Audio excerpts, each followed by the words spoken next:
Plaan oli paigas Toomas Häberlil, see toimis hästi paberil. Kõik ju tundus justkui hästi, kui mehed staadionile lasti. Eesti surus hoidis palli, ei teinud Küprosele kalli, kuid sellest polnud mingit kasu. 0-0 oli vääriline tasu. Teine mäng nüüd ootas ees, Eesti polnud sõiduvees. Kõrge oli poistel palaviku näit, seda alustas vist Mattias Käit. Pähe saime ilge mark, häbi räuskas Tõnu Kark. Nüüd mudaliigas elame ja Malta vastu elame. Kallid luule- ja spordisõbrad, te vaatate poodiumit. Tänase saate peateemaks on rahvusvaheline jalgpall ehk analüüsime MM-alagruppe. Külla tuleb Eesti koondise abitreener ja jalgpallilegend Andres Hooper. Seejärel jätkame klubi jalgpallilainel nii Eestis kui mujal. Valime välja nädala tegija, nädala äparduja ja nädala jalgpalluri. Kui suured on Lauri teadmised vormel 1 ajaloost, selgub väljakutse rubriigis. Loomulikult tuleb meile külla ka Olipeti koefitsiendi ekspert Tanel Tursk, kes räägib meile tuleva nädala parematest spordisündmustest ja magusamatest koefitsientidest. Epp Mäe võitis Budapestis toimunud Euroopa maailmameistrivõistlustel maadluses oma kehakaala kategoorias hõbemedali.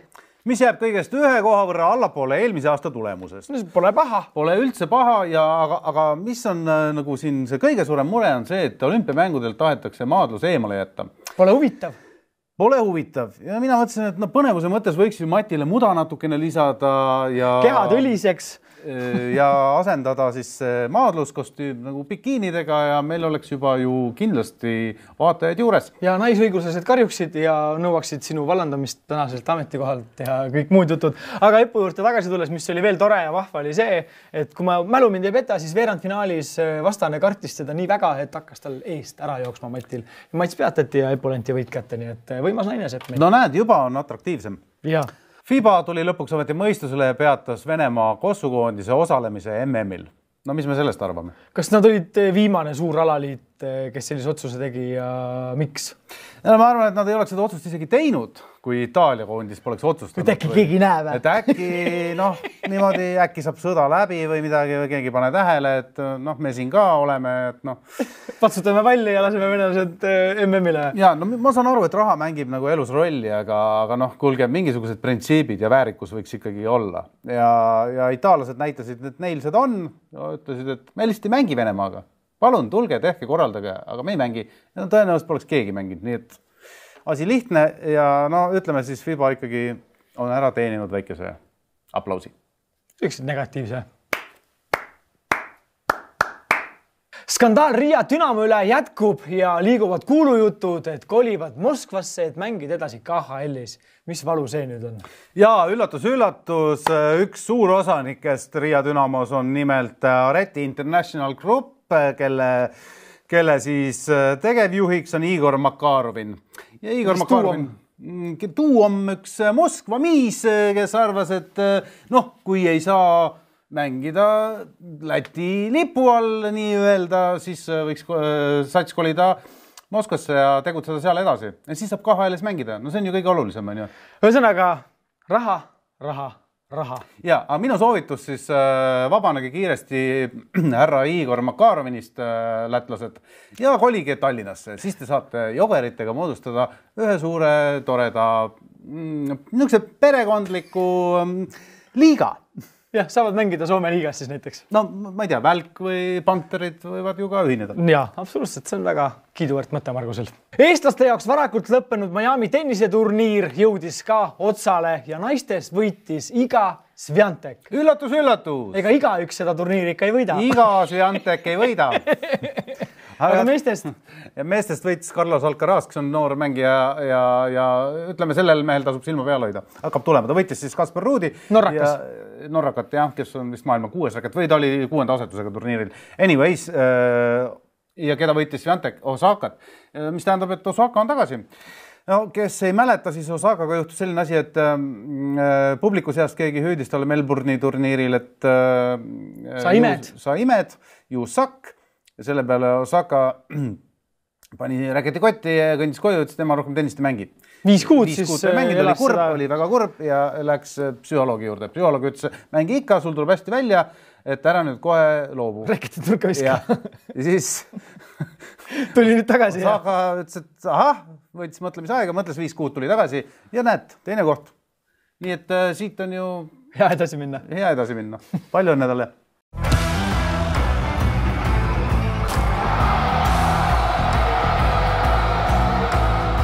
Eelmisel nädalal selgusid jalgpalli maailmameistrivõistluste 2 eelviimast Euroopa finalisti või finaalturniirile pääsejate õigemini, kelleks olid siis Portugal ja Poola ja 3. finalist selgub siis suvel, kas siis selleks saab olema Ukraina, Wales või Šotimaa. Jep. Mis sa sellest Poola või õigemini Portugali mängust arvad?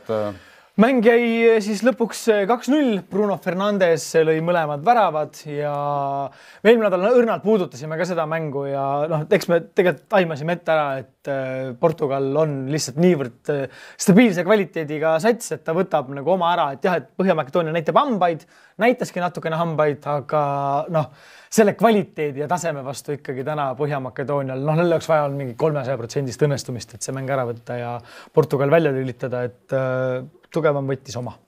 Ja ilusad väravad olid eriti see esimene, aga tuleb tunnistada jällegi, et kogu austuse juures maailma parima jalgpalluri suhtes. Messist räägid? Jah, sellest Portugali Messist nimega Ronaldo.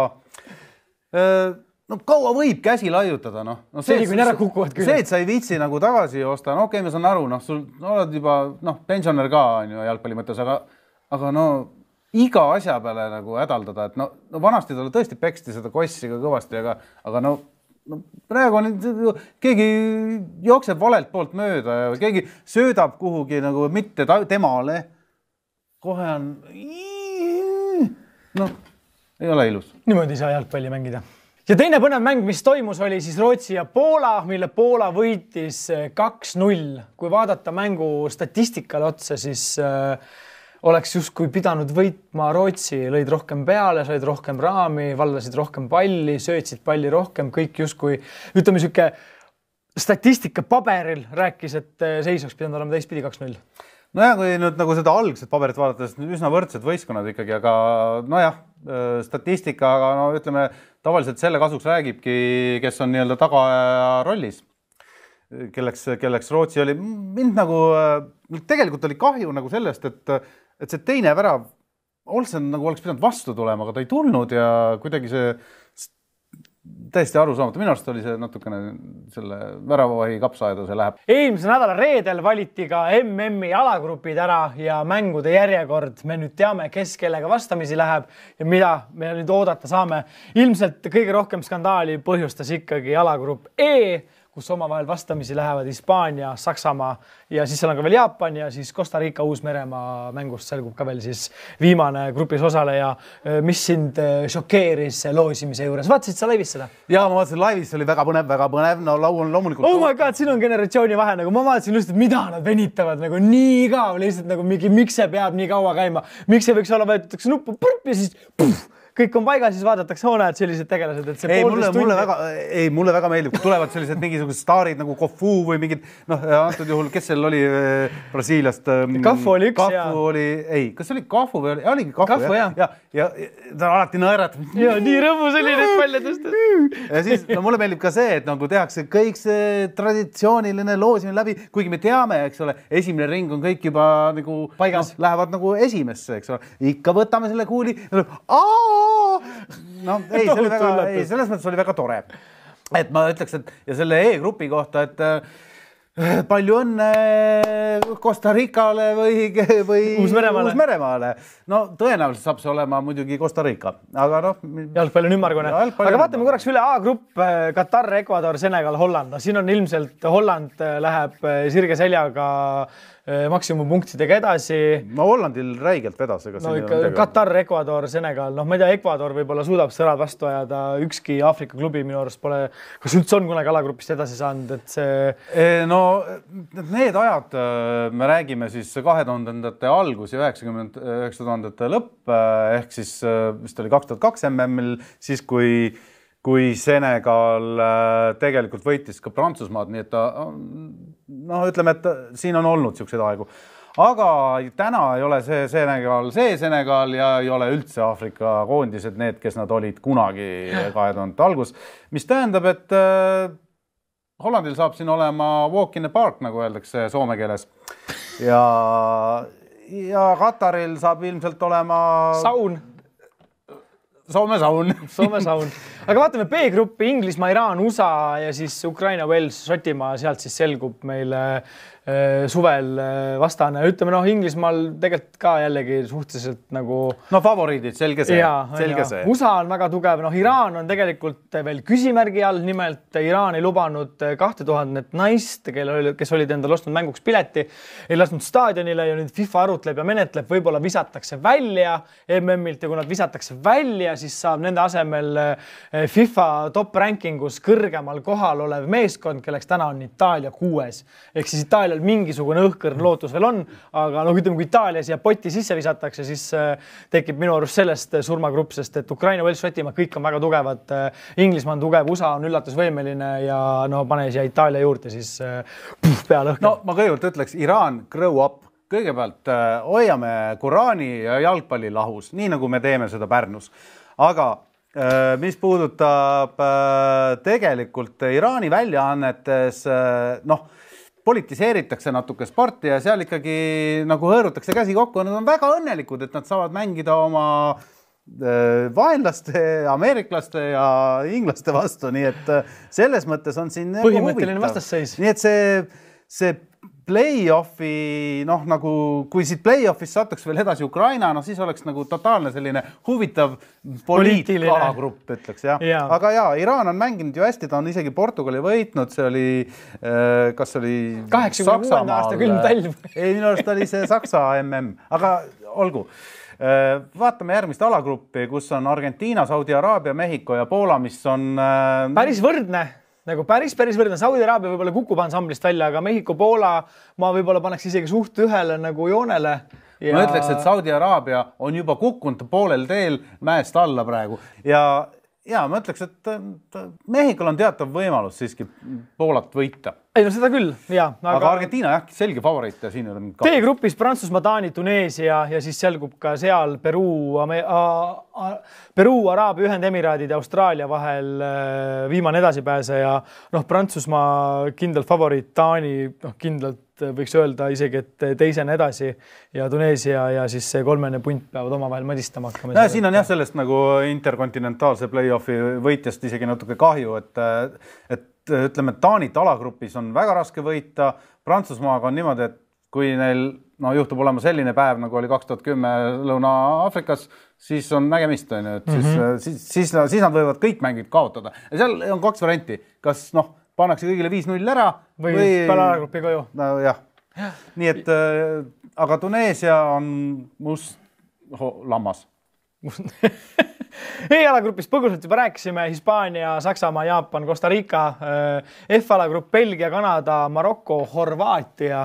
Siin on jällegi siuksed Kanada üle 100 aasta põhimõtteliselt MM-il peal, aga siin ütleme Belgia, Horvaatia, Marokko, Kanada, ütleme Belgia peaks olema paberi peal favoriit, aga Belgia on näidanud seda, et et oleks FIFA rankingus kõrgel kohal. Minus, kas nad kukkusid nüüd teiseks, Brasiilia läks esimeseks isegi. Et see kõrge koht ei mängi rolli ja ma tahaks täitsa pulli pärast täitsa näha, mida Kanada suudab teha. Ja mis on Kanada puhul veel põnev fakt on see, et nende peatreener viis ka naised MM-ile, nii et ta on esimene peatreener maailma ajaloos, kes on suutnud viia nii mehed kui naised MM-i turniirile. Mina tahaks ikkagi küsida Kanada käest, kas nad on ikkagi teadlikud sellest, et tegemist ei ole jäähoki MM-iga, vaid jalgpalli MM-iga.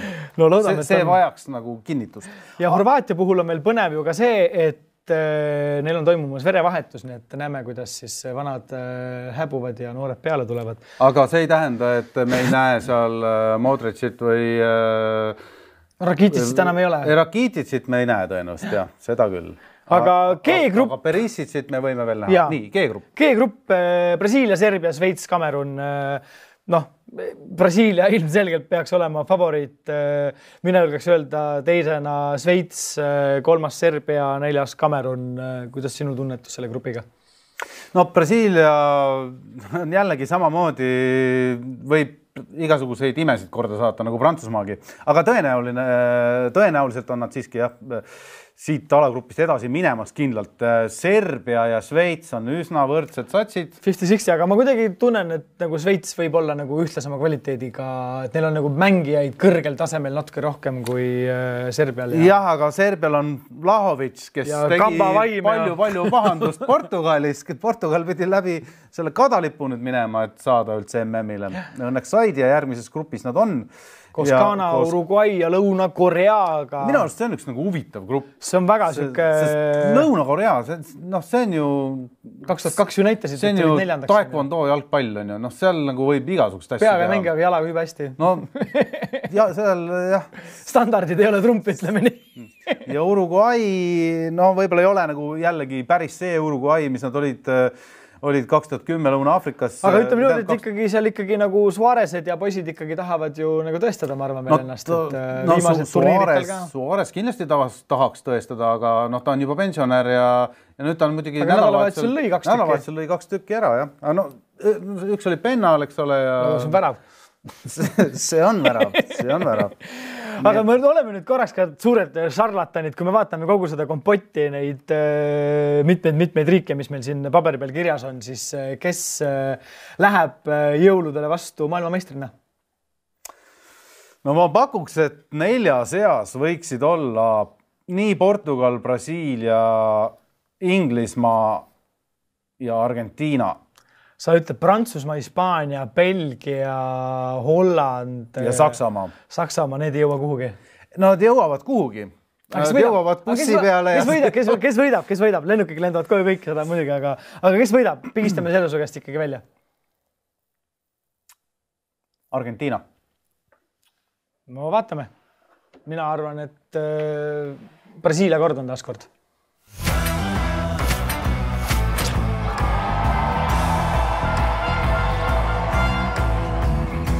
29. märts läheb Eesti jalgpalli ajalukku leinapäevana.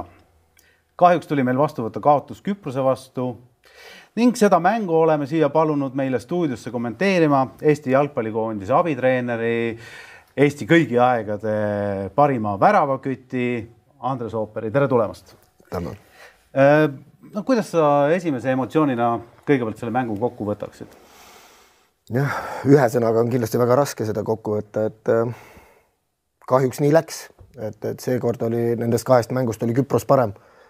Et muidu me oleme läbi aegade olnud väga võrdsed vastased, aga seekord läks niipidi.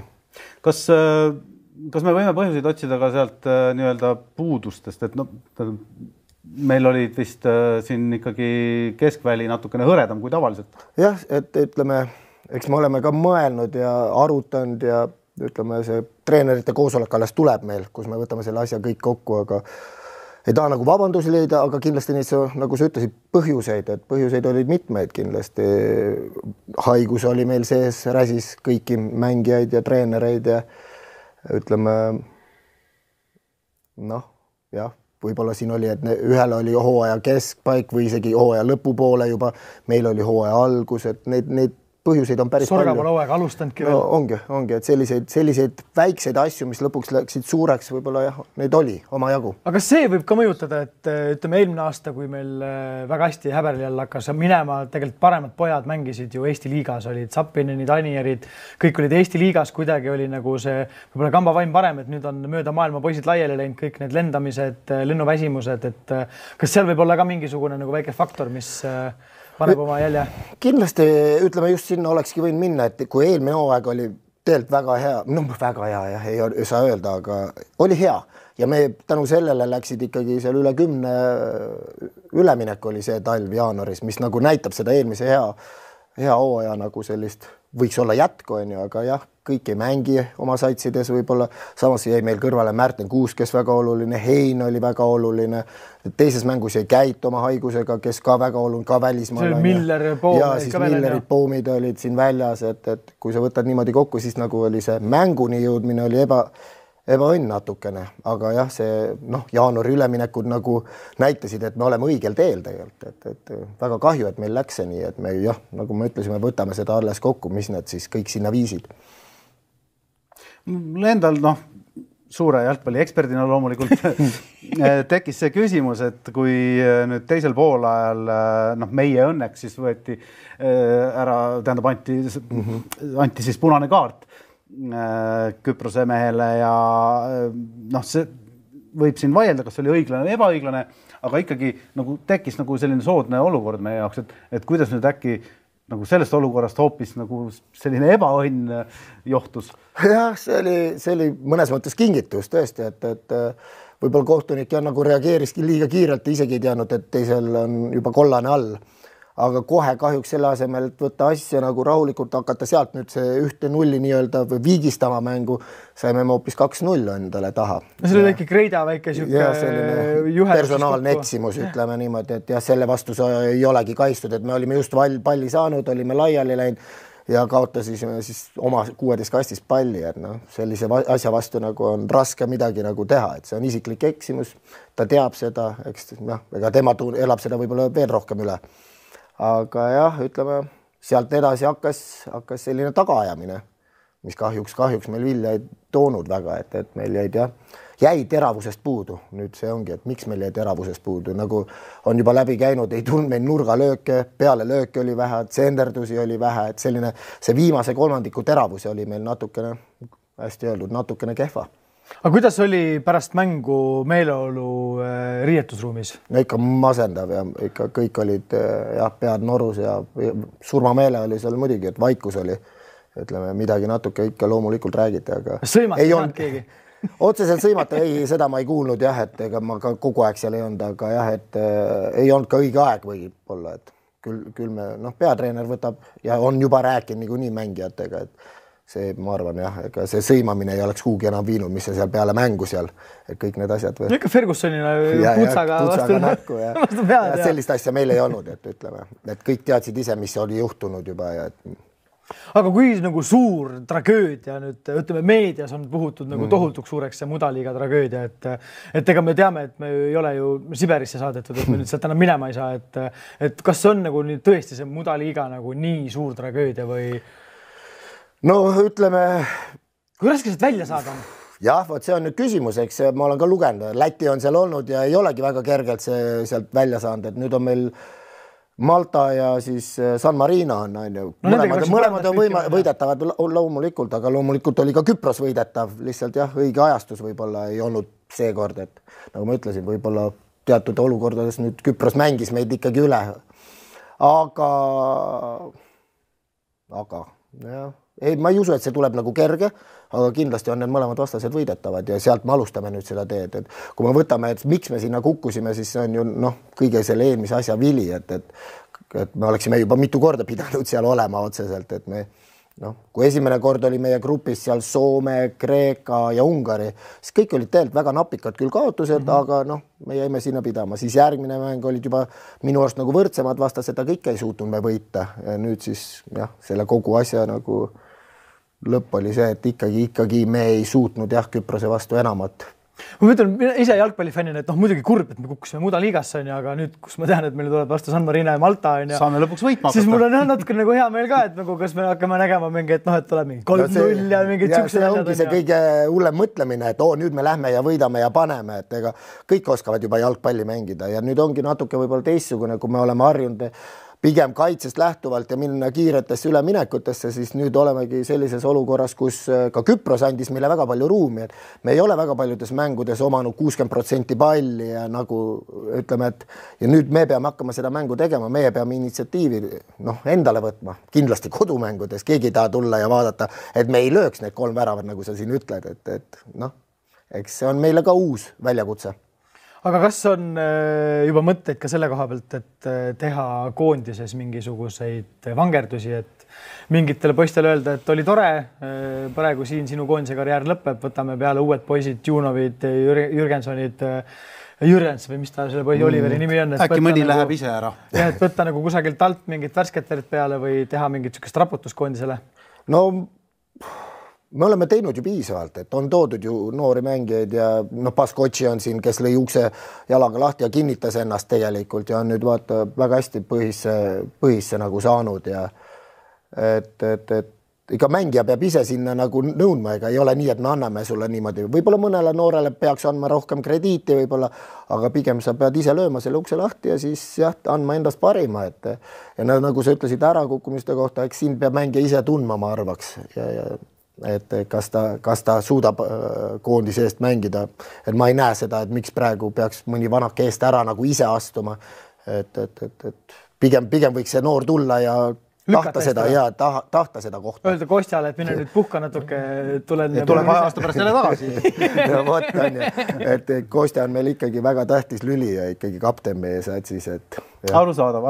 No loodame igatahes, et uued tuuled puhuma hakkavad ja tuhast me jälle tõuseme Phoenixina. Aga natukene räägiks sinu karjäärist ja sinu siis ütleme siis nagu parematest päevadest. Vaata, me kõik teavad, kes on Andres Ooper, eks ole, Eesti inimesed absoluutselt kõik on sinu karjääriga tuttavad.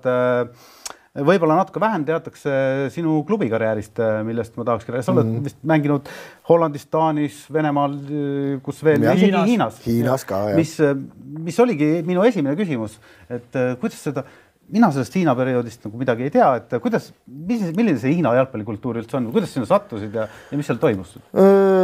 Hiinasse jah, seal ma juba olin tegelikult lepingu sõlminud, oli veel vaja allkirjad panna Hollandis oma vana treeneriga Raimond Atteveldiga, kui siis tuli pakkumine Hiinast ja siis ma pidin treenerile ikka helistama, et ma tahaks selle väljakutse vastu võtta, et näha uut maa, nagu see kõlas huvitavalt, et nad tahtsid ikkagi võidelda esikoha pärast tol momendil, neil oli hooaeg pooleli. Ja ütleme, siis ma helistasin treeneri, ütlesin, et kuule, et lükkame selle pool aastat edasi, et ma käiks see pool aastat Hiinas ära. Muidugi treener oli natuke pahane, aga aktsepteeris ja siis ma läksin sinna Hiina, aga oligi see probleem, et nendel oli hooaeg pooleli ja mina tulin tegelikult suvepuhkuse pealt, mis oli sisseelamine oli väga-väga raske ja ütleme nii, et 4. või 5. mäng peale käies koondises ära, tulles tagasi kõik need reisid siia-sinna. Mind pandi millegi pärast kohe põhisse, ei olnud nagu taastumiseks mingit aega ja ma sain mingis 5. mängus järsku sain vigastada ja siis see oligi kogu mu Hiina karjäär. Ja see algus, mida ma tahtsin sissejuhatuseks öelda nagu, et see ettevalmistus, mis mul ära jäi, see oli täpselt mingi 40-kraadises kuumuses asjades, et see ettevalmistus jäigi ära, miks see vigastus üldse tuli, et väga raske periood oli.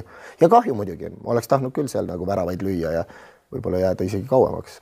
Aga lõpuks tulingi tagasi ja poole aasta pärast sõlmisin selle meeskonnaga, kuhu ma pidin minema ikkagi 2,5 aastase lepingu. 38 väravat Eesti koondisest. Oma jagu. Kus on sinu kõige resultatiivsem klubi olnud? Klubi mõttes siis? Ma arvan, see jääb ikka Hollandisse. Taanist ma alustasin, sealt liikusin Venemaale, mis oli väga keeruline periood, aga aitas mind väga palju just selle Hollandi jaoks ette valmistada. Et Hollandis oli selles mõttes väga kerge sisseelamine asjad, et väga lihtne. Ja seal oli nüüd teistpidi. Ma tulin selle Hollandisse, kui ma olin Venemaal, oli poole hooaja pealt. Ei olnud mingit ettevalmistust ja teised just alustasid hooaega, et oli väga lihtne sisseelamine. Aga siis ma panin järjest 13-14 kuud järjest, mis tuli hooaja lõpuks, siis ma ikkagi vigastasin ennast tänu sellele, et liiga pikaks läks hooaeg. Aga jah, seal Hollandis tuli kõige rohkem sellest väravaid. Aga kindlasti on nagu üks asi, mida ma tahtsin teada, kuidas sinust nagu treener sai? Ma läksin peale oma karjääri Inglismaal elama ja siis seal kuidagi tehti mulle pakkumine, et tule ühte akadeemiasse ja kuidagi läks seal päris hästi tuli välja ja siis sealt võtsin juba seal alustasin seal mingite kohalike koolitustega, et seal üldse seal akadeemias saaks, siis pead sa mingid noorte koolitused läbi käima loomulikult ja sealt tegin päris kiirelt seal sammud ülespoole ja loomulikult siis ma ka Eestis samamoodi hakkasin Eestis käima ja tegin Eestis ka koolitused, B-koolituse, A-koolituse. Ja sina tegeled koondises ründajatega? Mitte ainult, aga jah, see on üks minu nagu nüanssidest seal ründajatele edasi anda. Sa vist tead, kuidas koondisest ära võid lüüa, et sul on midagi nagu öelda neile. Nagu jah, mingi nõuanded võiks anda küll, jah. Ja veel üks küsimus treeneri ameti kohta. Kindlasti on sul ka mõni iidol või keegi, kes keda sa näed, kas on sind ennast näiteks treenima? Sellist ei tea, kas saab niimoodi öelda, aga no loomulikult Pep Guardiola meeldib, on ju, no ka Mourinho olid, et igalt ühelt sa näed midagi, et kuidas keegi, mis momendis, kuidas käitub või midagi. Aga nendest, kelle käe all sa ise oled mänginud? No siin ongi erinevad, see sama Raymond Attevelt, keda ma ennem rääkisin, kes oli Rooda aegadest, et ma siiamaani olen temaga ühenduses on. Tema oli Hüüb Stevensi kõrval abitreener, et see Hüüb Stevens, kui karm treener oli, see oli päris huvitav. Samas igal pool see Venemaa treener Petrenko või iga treener on midagi andnud. Kas head või halba, ütleme, kas näed, et mismoodi asi töötab või vastupidi, mis asi ei tööta. Et kõik need asjad on ju nagu kõrva taha pandud. Nagu pusle. Mõnes mõttes hea kindlasti. Aga minul tuleb nüüd viimane küsimus sulle. Millal me näeme nii-öelda uut Klaavanit Eestis, kes läheb kaugele välismaale ja kas sa julged öelda välja ka mõne nime? Jah, nimesid ei, no siin on ju, seesama Baskotši on ju tegelikult läinud Tottenhami, et nüüd oleks vaja ka esinduses lõpuks peale saada, aga saada Premier League'is ja peale, no see on juba väga suur on ju samm, et aga tema on kindlasti üks järgmine, kes ja siin on veel, noh, sa tõid neid nimesid siin ette. Ma ei tahaks nagu niimoodi nimesid nimetada, aga iga aasta meil tulevad. Ei tule võib-olla palju, aga tuleb. Tulevik on helge? Kui nii palju, kui nad jalgpalli juurde jäävad, et ongi see noorte klassist meeste klassi liikumine on väga raske. Me see U17 2003 sündinud, kellega me pidime Eestis mängima seda finaalturniiri, kahjuks jäi ära, aga nüüd saada sinna meeste maailma, et need ongi siin Baskotši, võib-olla Kuraksin Floras, et seal mõned nimed tulevad või Šapovalovit, aga ei ole lihtne tulla poiste klassist meeste klassi ja siis nagu lüüa uks lahti ja kanda kinnitada. Ja nüüd see kanna kinnitamine nii-öelda, see on juba keerulisem. Aga miks see nii on? Hea küsimus. Ma arvan, et selle jaoks ei olnud enam aega. Aga aitäh sulle, Andres, et leidsid aega, tulid meile külla ja tänan kutsumast. Loodame, et siis Muda liiga saab lihtsalt meil niisuguseks kiireks afääriks. Loodame sama. Aitäh.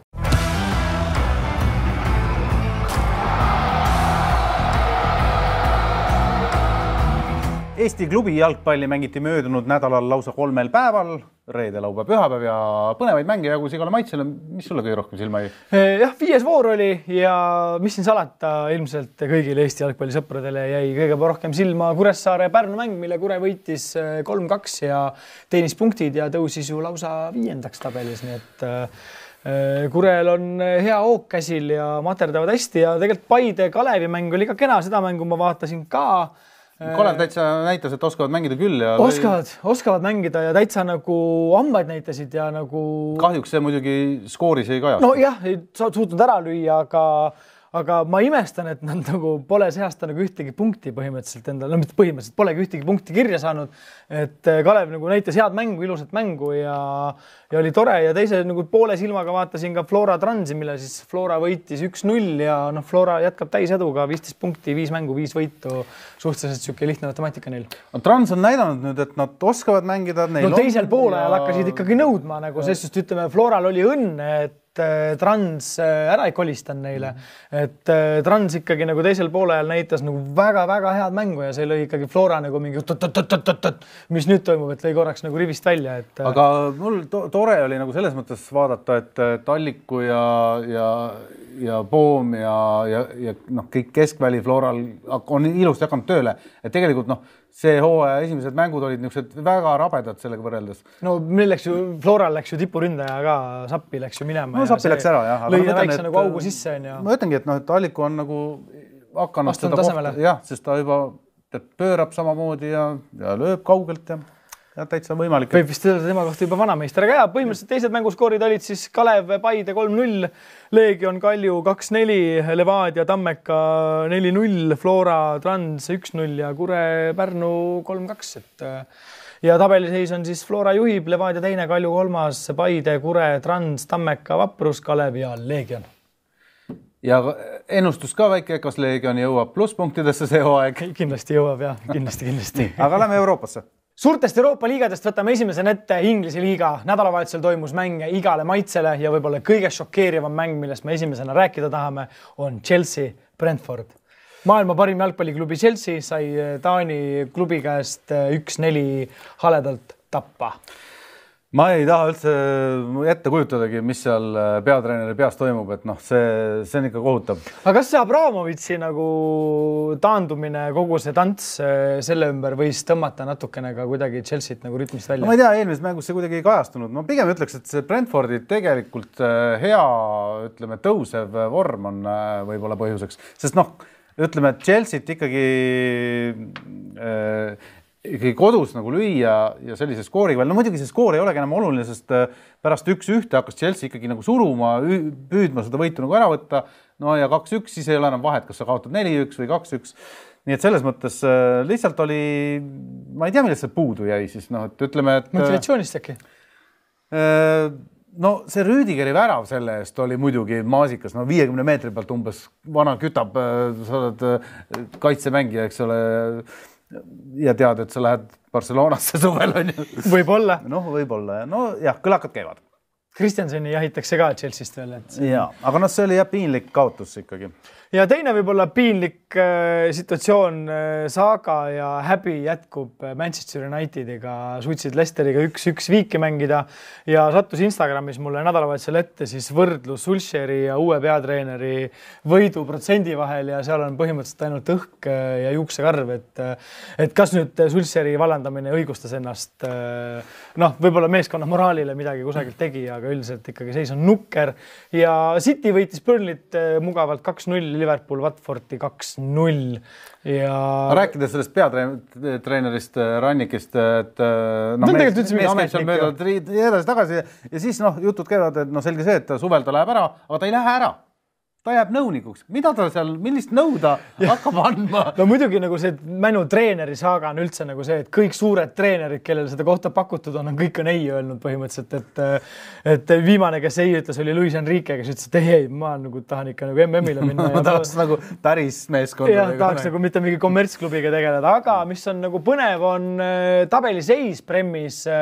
Kui jaanuari alguses Liverpool kaotas Cityle 12 punktiga, siis nüüd on vahe 1 punkt, ehk siis City juhib, Live teine, Chelsea 3, Tottenham 4. Ja nädalavahetusel nad ju omavahel kokku lähevad, nii et see saab olema maasikas number 1. See on ikka väga suur maasikas, et ja, mängu on siis meil 7. ja 10. kohal on näiteks Aston Villa, nii et nädalavahetusel ma väga ootan seda City Live mängu ja ma tahan näha, mis see toimuma hakkab. Aga liigume edasi näiteks Saksamaale.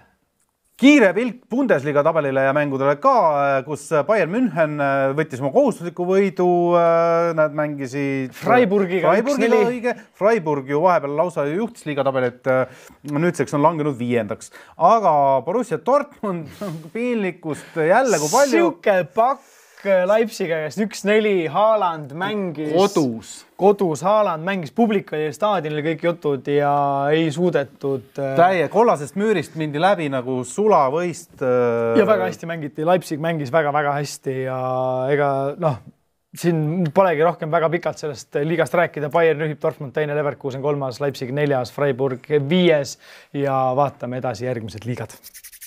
Loomulikult kõvemat sorti jalgpalli mängiti ka Hispaanias La Ligas, kus peeti 30 mängude voor ja kõige põnevam mäng oli loomulikult Real Madrid, Celta Vigo, Barcelona, Sevilla. Ja selle mängu võitis Real Madrid, aga Barcelona võitis selle mängu. ja muidugi tuleb tunnistada, et väga kahtlased 3 penaltit määrati, millest ühe suutis isegi Benzema mitte sisse lüüa. Aga ja kahtlane penalti oli ka Atletico mängus. No ütleme siis suured võtsid kõik siin oma ja sa tahtsid Madridist või selle Barcelonast rääkida midagi. Samamoodi toimus ka kohtunike anomaalia seal mängus, et isegi ei mindud varri vaatama paaris olukorras, kus näidati, et oli käsi. Aga mis ma panin eile mängus tähele, oli väga nagu kavalalt on tehtud uus režiiline lüke. Nimelt, kui on olukord, mis vajaks võib-olla varri või kohtunik oleks pidanud vilistama, siis tehakse niimoodi, et näidatakse olukorda mingile maale, siis pannakse kaader stoppi justkui läägiks ja siis see ülejäänud lõik, kus see viga tuli, pannakse kiirendusse niimoodi, et sa ei jõuagi mitte midagi jälgida. Et panin eile paar korda sellist asja tähele ja ma olin mingi okei, päris huvitav. Aga korruptsioon on leidnud uue väljundi, aga Barcelona on siiski nüüd hoopis teine Barcelona, mis oli hooaja alguses. Kõige halvem hetk oli siis 12. koht ja nüüd selle Sevilla võiduga tõusti 2, aga seal on teisel kohal 57 punkti, kolmas Atletico 57 punkti ja Sevilla kolmandal kohal 57 punkti. Ehk siis teise koha peale käib ikka kõvem rabelemine. Väga põnev, jah. Kuigi see mäng oleks pidanud lõppema umbes 10-2, kui Sevilla 2,5 võimalust ka sisse arvestada. Aga ikkagi on see äralöömise probleem. On, aga Barssal seda probleemi väga ei ole. Ja, aga tabelseis on väga põnev, nagu näeme, siis eks ole, Real Madrid on eest ära läinud, sinna just järgi ei jõua ja Barssal üks mäng varuks jagavad siis nagu esimest kuni kolmandat kohta Sevilla ja Atleticoga. Atletico, ma ei tea, kuidas nad suudavad seal nagu istuda sellise mänguga. No, nad oleks isegi pidanud Levantele kaotama, aga no see selleks. Ja kuidas Atletico seal istub väga lihtne, nad on lasknud endale ka esimesest 4 satsis kõige rohkem väravaid lüüa, nii et kuidagi nad püsivad, aga meil on veel vaja vaadata üle Itaalia liiga. Euroopa jalgpalliliigade kahtlemata üks põnevamaid liigasid on ju Serie A, kus liiga tabeliseis on lihtsalt niivõrd põnev, et esimesed 3-4 on kõik kohad on nagu lahtised. Väga. Esimese 3 vahel on tegelikult 3 punkti ja esimesed 2 on sama punkti tasemega. Ja ilgelt põnevad mängud olid ka. Olid ja Juventus Inter võib-olla oli siis nädalavahetuse kroonijuveel, mis oli sätitud ilusti ka sinna pühapäeva õhtusse, et kõik pereisad saaksid seda mängu rahuliku südamega vaadata.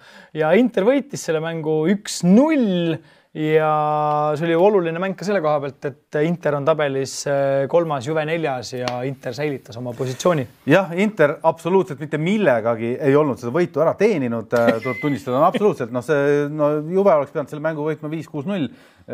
See, et ei õnnestunud. Jalgpalli jumal ei olnud nende poolt tookord. Aga Interil see üks võimalus oli ja selle nagu realiseerisid läbi penalti, mis ei ole ju kunagi jalgpallis kõige nagu ilusam, eks ole. Ei olnud sellist Rüdigeri väravat.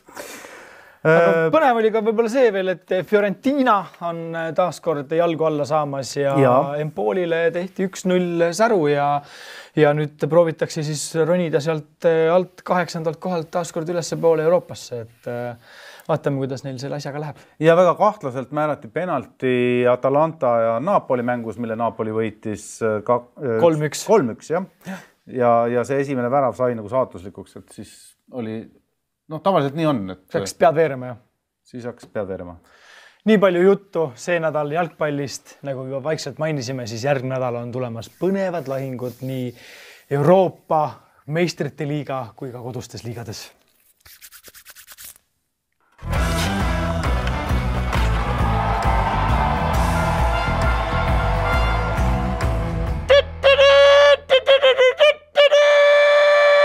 On aeg välja kuulutada nädala tegija, kelleks see nädal on Epp-Mäe! Ja loomulikult selle eest, et saavutas EM-il suurepärase teise koha. Palju õnne, Epp, palju õnne! Aitäh hõbemedali eest! Kükkerikü! Eelmise nädala käkkide ema, kõikide ämbrite ämber, kõikide ebaõnnestumiste tuumapomm oli meil Vladislav Kreida! Vladislav, baby don't hurt me! Ja loomulikult selle auhinna ta teenis sellega, et andis selle imelise söödu tagasi värava ette, mille Küprose mehed varastasid ja vormistasid seisuks 2-0. Kohvrid pakkisime ja mudaliigasse kukkusime. Halleluuja, halleluuja, nädala jalgpallur on Kristjan Eriksen. Ja loomulikult ta teenis selle au välja sellega, et ta skoorib nii koondise kui klubi eest ja imeline on taaskord ikkagi see, me ei saa üle ümber sellest, et mees peale südameriket tuli ja mängib. Mitu punkti annad talle? Ja, mina annan talle väikese varuga 83 punkti. Ma olen jällegi natukene lahkem poiss, annan talle 85 punkti ja kokku teeb see 84 punkti ja Kristjansen jagab sellega Luis Diasega 7. ja 6. kohta meie parima jalgpalluri tabelis. Aga jällegi ma pean küsima ära selle, sorima tema rahakotis, palju nädalas teenib? Ja, üllatav, et tegelikult võiks ju arvata, et täna ta teenib kõvasti vähem, kui ta teenis Interis, aga Interis teenis ta 280 naela. 280 000 naela nädalas. Ja täna Brentfordis teenib ta 260 000 naela nädalas. Tundub, et poisil on hea agent, kes oskab raha ilusti välja rääkida. Ja, süda või mitte, aga... On õiges kohas. Ja, on õiges kohas ja õige klapiga. aga olgem ausad, Taani klubi ka põhimõtteliselt ja eks oma poistele ikka makstakse heldemalt raha, nii et Kristjan Eriksen, meil on tõesti siiralt hea meel nautida sinu suurepärast jalgpalli ja ma olen enam kui kindel, et me näeme teda ka MM-il imesid tegemas. Loodame!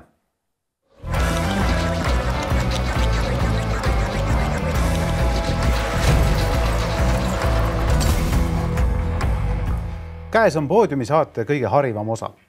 Nimelt võib tänast väljakutse rubriiki pidada ka mõnes mõttes ajaloo rubriigiks, sest Laurile olen siis esitanud väljakutseks viktoriini teemal vormel 1 ajalugu. Selgita palun vaatajale, millised on meie viktoriini reeglid.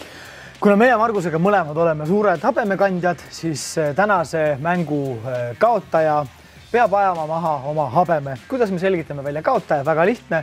Kui mina vastan ära vähemalt pooltele küsimustele, mis Margus küsib, ajab tema habeme maha. Kui ei vasta, ajab mina habeme maha. Nii et hakka tulema esimese küsimusega ja vaatame, kes meist tuleb järgmist saadet tegema kiilakana. Kavatsesin just jõuludeks tead pikema habeme kasvatada. Olgu, hea küll, läheb lahti. Loodan, et sa tunned siis aasta arve hästi ja nii, aga vormel 1 nime all toimus esimene ametlik Grand Prix võidusõit 1946. aastal Torinos. Kus ja millal toimus aga vormel 1 esimene MM-etapp? Kui sa isegi arvad ära ühe nendest, siis... Ma arvan, et see võis olla äkki mingisugune peale teist maailmasõda. Jaa. Äkki see oli mingisugune 50... tahaks öelda 58, aga see on natuke liiga palju peale teist maailmasõda. Äkki mingi 49. aastal ja võidusõidu hällis Itaalias. Ja, napilt jääb sul puudu siin. Jälle! 1950. Selle eest võib sulle pool punkti isegi anda, aga Silverstone oli see esimene. Inglismaa hoopis. Inglismaa, ma mõtlesin, kas Inglismaa või Itaalia, aga... Ja selle võitis siis Giuseppe Farina Alfa Romeol oma tiimikaaslase Juan Manuel Fangio ees.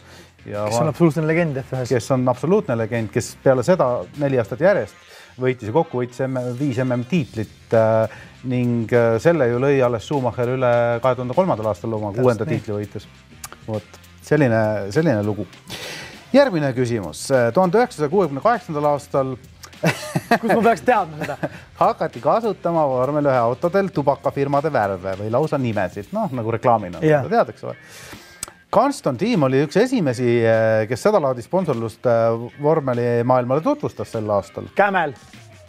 Nii, üks ikoonilisemaid tubakabrände vormeli ajaloos oli kindlasti Camel. Marlboro. Oli.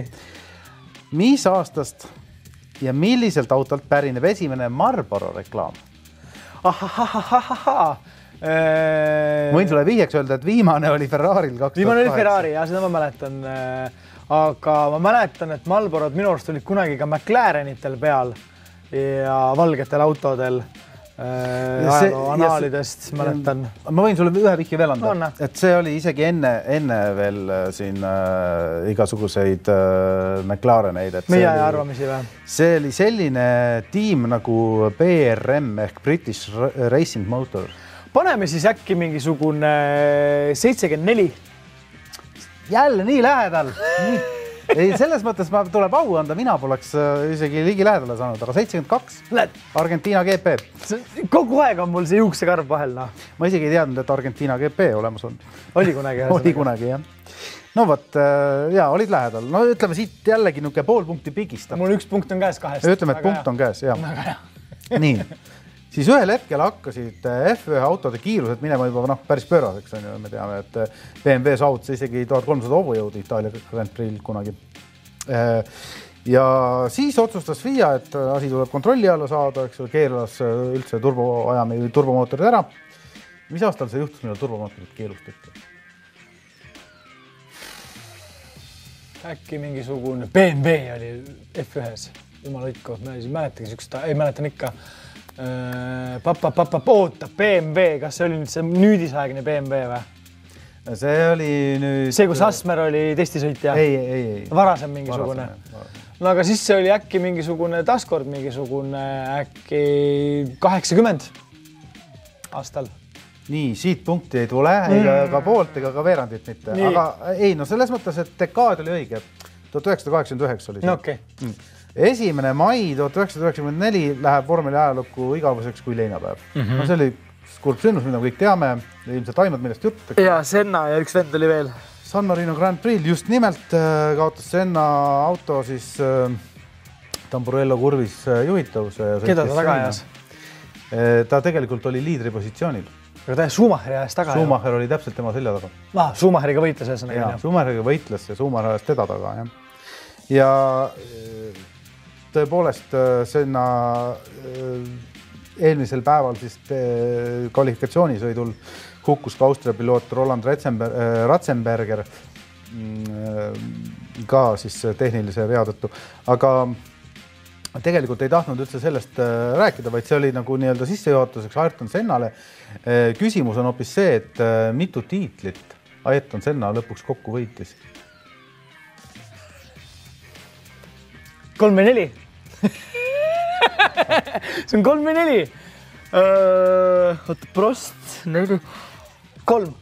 3 on õige vastu.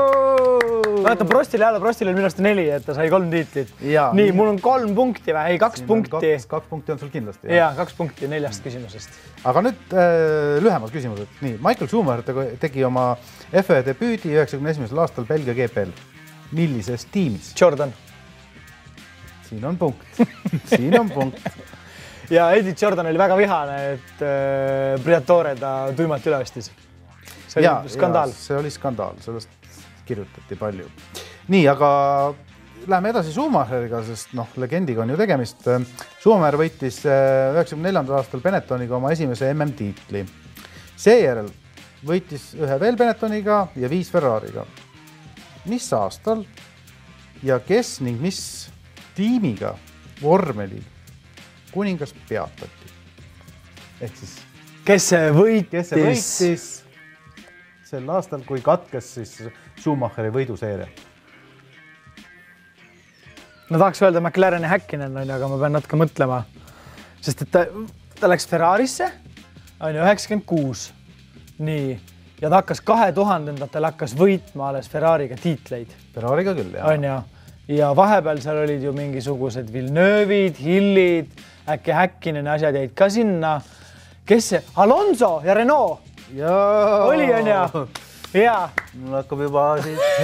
Kiilakaks minema saab. Küsi veel Summi kohta. Ei, Summi kohta mul rohkem ei ole, aga ja tegelikult ongi üks küsimus veel jäänud.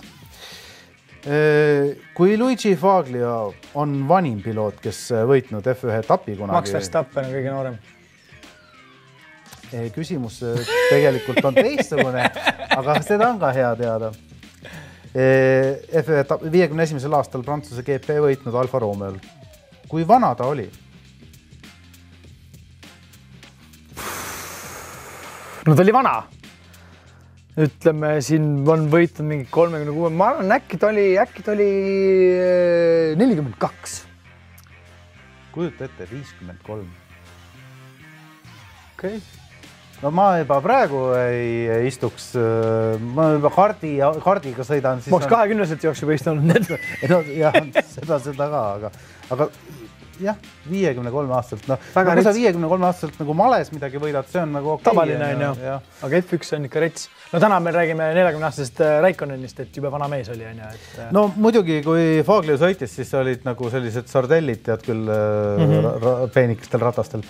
Et natukene teine oli see võib-olla see kiirus, need jõud, need tsentrifugaaljõud, aga ikkagi 53 ja võidusõidu võite. Nii, aga kumb nüüd võitis? No siit sa nüüd punkti ei saanud ja lõpuks kokku said ikkagi, sina võitsid. Mina võitsin. Selles mõttes sa said oma punktid täis. Aga minu võit ja järgmine nädal tuleb Margus saatesse sileda poisikesena. Ja ma panen sulle järgmiseks nädalaks mingi korraliku väljakutse valmis, nii et saad oma siledat lõuga testida. Ja, jään põnevusega ootama.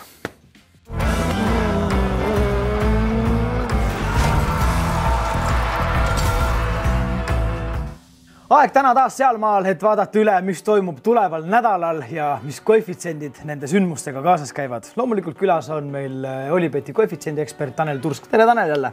Tere jälle! mis põnevat siis tood meile sellel nädalal kaasa selle arvutiga? Meistrite liiga veerandfinaalid on meiega. Kahjuks loos võib-olla nüüd maailma kõige põnevamaid paare ei andnud. Teisipäev algab siis 2 mänguga, kus on Inglismaa 2 suurt, Liverpool ja Manchester City. Liverpool mängib Benficaga ja City mängib kodus Atleticoga. Meie nagu esimene fookus läheb isegi Benfica Liverpool mängule, see tundub selles mõttes huvitav, et meie jaoks me teame, et Liverpoolil on kõvasti rohkem fänne kui Cityl ja Atleticol. Ja mis siis meie fookuses seal on see, et me pakume sinna ka erihinda ühte. Liverpool võidab ja Mohamed Salah lööb värava ja seda pakume koefitsiendiga 4. Et me kontori sees arutasime, mis hinde pakkuda või millist asja valida. Ja siis, kui ma selle nagu näiteks lauale ladusin, seal siis öelda, see on ju sama asi, et Liverpool võidab ja Salah lööb värava, et see ongi see, mis juhtub.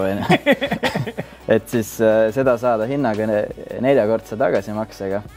Et on väga lahke kindlasti meie poolt. Aga City ja Atletico, kas Atletico lööb üldse värava ka või? Ma ei tea, kindlasti nad lähevad kaitsma sinna ja lõhkuma, et see on ilmselge. Et see oli ka meil üks valikuid, näiteks mis me mõtlesime, mida panna fookusesse, et panna selline valik, et City võidab ja Atletico saab näiteks 2 kaarti, et see on ka siuke tundus nagu kindel asi. aga lõpuks jah, mõlemad satsid on enam parimas rivistuses seal ja koefitsiendide osas me ootame, et City ikkagi võidab selle mängu, et City võit on 1.39 hetkel. Et mitte kõige suurem tagasimakse, sest tõenäosus on suur.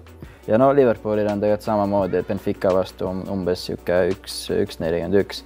Benfica siin mängis Ajaxiga 8. finaalis mitte väga hästi, aga neil vedas ja siis said vist 2-2 tulemusega edasi. Ukrainlane Roman Jaremtšuk lõi mõlemad väravad, et tema ja siis teine ründaja Darwin Núñez siis üritavad midagi Liverpooli üllatada, et Núñez on löönud sel ajal Portugali liigas 21 väravat ja Meistrite liigas 4, et tema on kindlasti üks ohtlik vend, kelle tuleb silma peale hoida. Päris nagu vihane vend ka, et siin Ajaxiga mängus me ikkagi nägime, et ega ta siuke nagu pehmek ei ole, et tal on ikkagi küünarnukid laiali ja et ülbust ja ego on ka ikka poisile ikkagi nagu vist ema viimaga kaasa süstitud, et ta on ikka vihane vend seal ründas, et tema vastu ise kaitsjana küll mängida ei tahaks.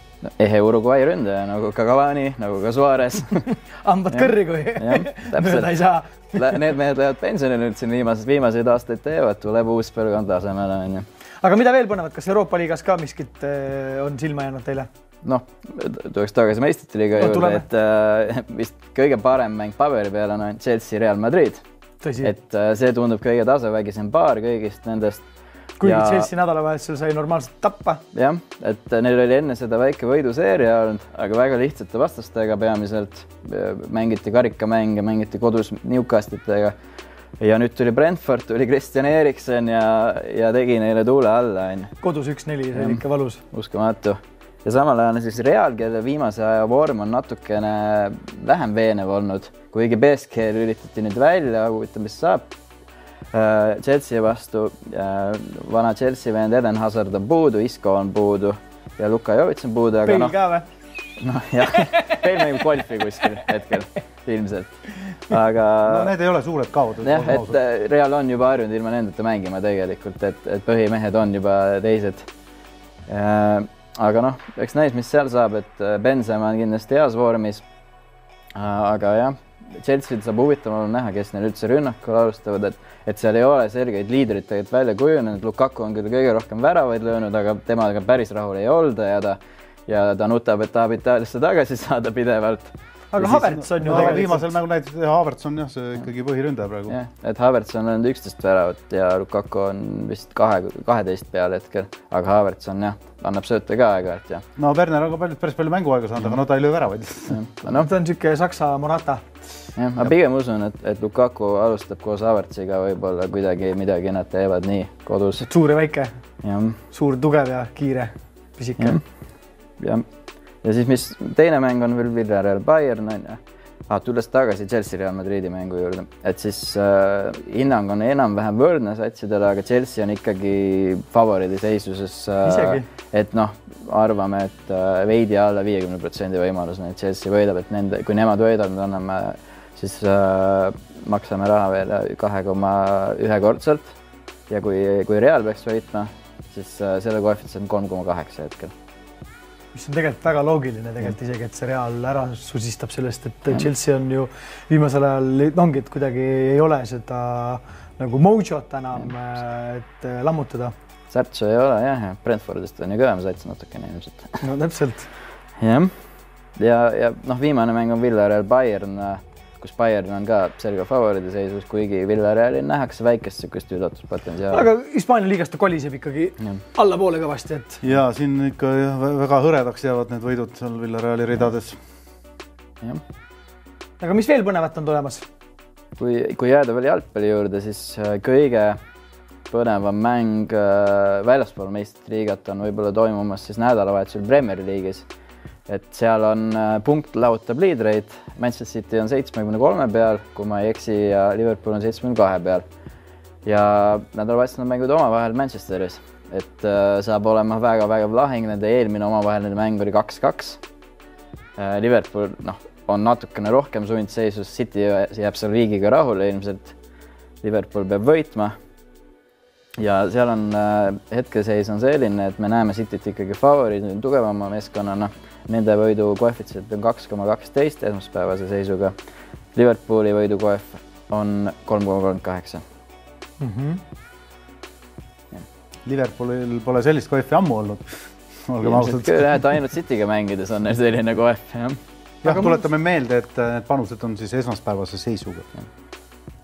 Aga väga mõnus, Tanel, aitäh sulle, et sa tulid, rääkisid meile taaskord tuleva nädala vägevamate spordisündmustest ja ootame sind loomulikult tagasi uuel nädalal uute uudiste ja koefitsientidega. Palun väga. Ja selline sai meie tänane saade. Täname kõiki spordisõpru meid vaatamast ja kohtume juba järgmisel nädalal. Tšau! Kõik on võimalik. Olivett!